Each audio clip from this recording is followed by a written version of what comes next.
For all his fame and celebration, William Shakespeare remains a mysterious figure with regards to personal history.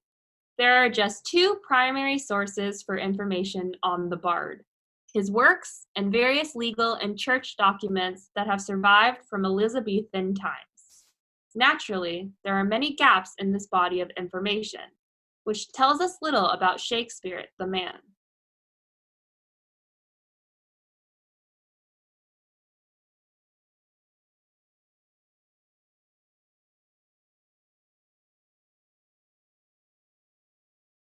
Stephen Lowry. Lawrence Stephen Lowry. Lawrence Stephen Lowry, RBS, RA, was an English artist.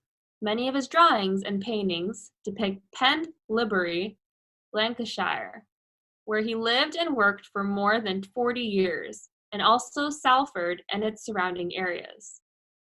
Lowry is famous for painting scenes of life in the industrial districts of northwest England in the mid-20th century.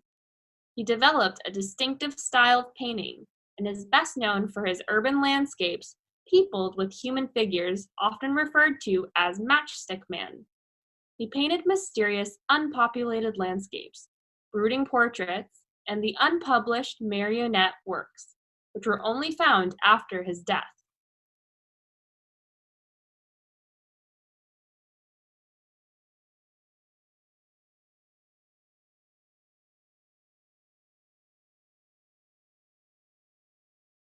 Animals.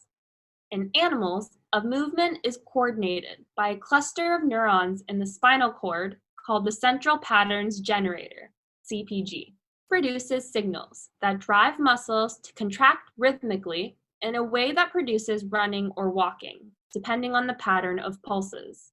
A simple signal from the brain instructs the CPG to switch between different modes, such as going from a standstill to walking.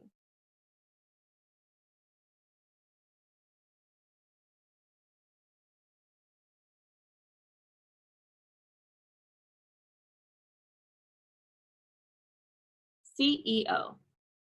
That brings us to the CEO's second duty: building everyone, or more accurately, building the senior team. All the executives report to the CEO, so it's the CEO's job to hire, fire, and manage the executive team. From coaching CEOs, I actually think this is the most important skill of all. Because when a CEO hires an excellent senior team, that team can keep the company running. When a CEO hires a poor senior team, the CEO is up spending all of their time trying to do with the team, and not nearly enough time trying to do with other elements of their job. The senior team can, and often does, develop the strategy for the company, but ultimately, it's always the CEO who has the final go, no-go decision on strategy.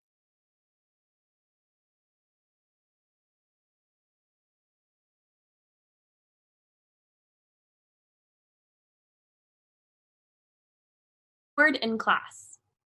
A majority of US high school students say they get bored in class every day, and more than 1 out of 5 have considered dropping out, according to a survey released on Wednesday.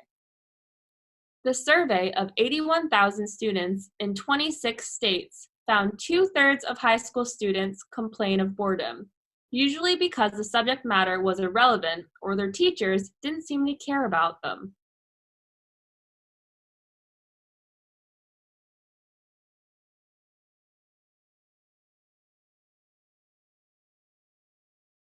Barcode scanners. Many different types of barcode scanning machines exist, but they all work on the same fundamental principles. They all use the intensity of light reflected from a series of black and white stripes to tell a computer what code it is seeing. White stripes reflect light very well, while black stripes reflect hardly any light at all.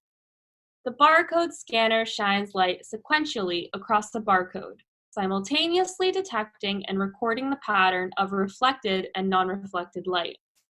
The scanner then translates this pattern into an electrical signal that the computer can understand. All scanners must include computer software to interpret the barcode once it's been entered. This simple principle has transformed the way we are able to manipulate data and the way in which many businesses handle record keeping.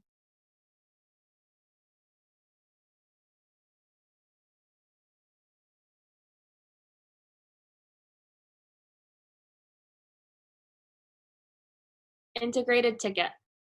Well, in 2004, we integrated ticketing in Southeast Queensland. So we have introduced a paper ticket that allowed you to travel across all the three modes in Southeast Queensland. So bus, train, and ferry.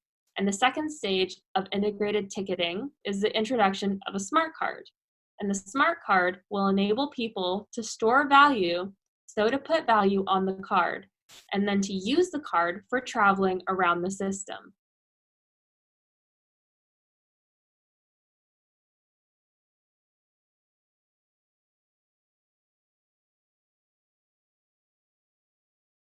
Neo-Latin. Those of you who've never heard the term Neo-Latin may be forgiven for thinking it's a new South American dance craze. If you're puzzled when I tell you it has something to do with the language of Romans, take heart. Over the years, many classes who have confessed they are not really sure what it is either. Some have assumed that they are so-called late Latin, written at the end of the Roman Empire. Others have supposed it must have something to do with the Middle Ages. Or perhaps it's that pseudo-Latin which my 5 and 7-year-old boys seem to have gleaned from the Harry Potter books, useful for spells and curses that they zip one another with makeshift paper ash ones. No, in fact, Neo-Latin is more or less the same as the Latin that was written in the ancient world, classical Latin. So, what's so new about it?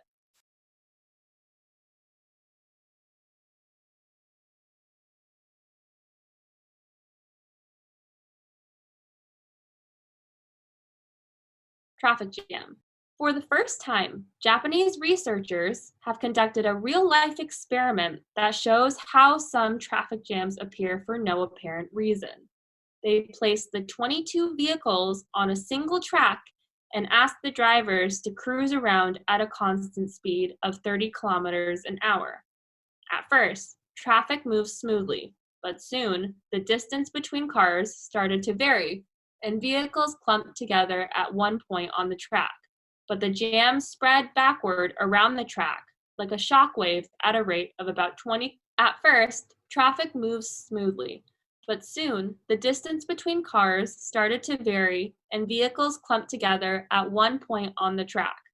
But the jam spread backward around the track like a shock wave at a rate of about 20 kilometers an hour. Real-life jams move backward at about the same speed.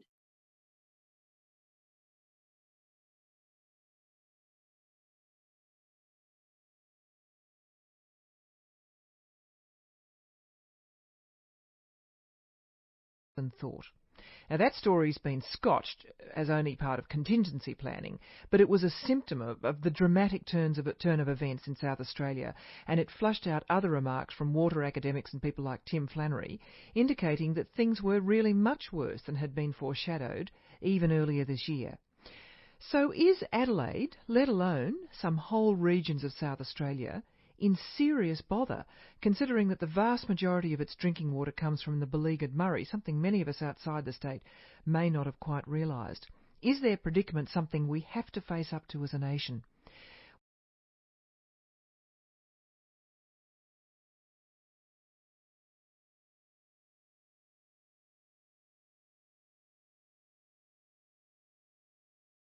Patriotism.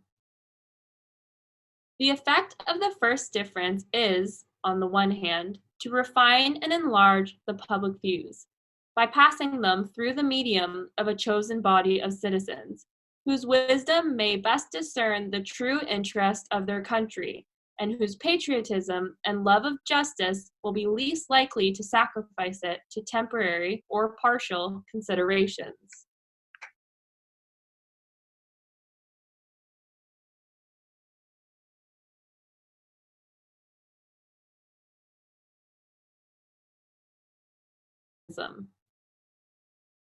The effect of the first difference is, on the one hand, to refine and enlarge the public views, by passing them through the medium of a chosen body of citizens, whose wisdom may best discern the true interest of their country, and whose patriotism and love of justice will be least likely to sacrifice it to temporary or partial considerations.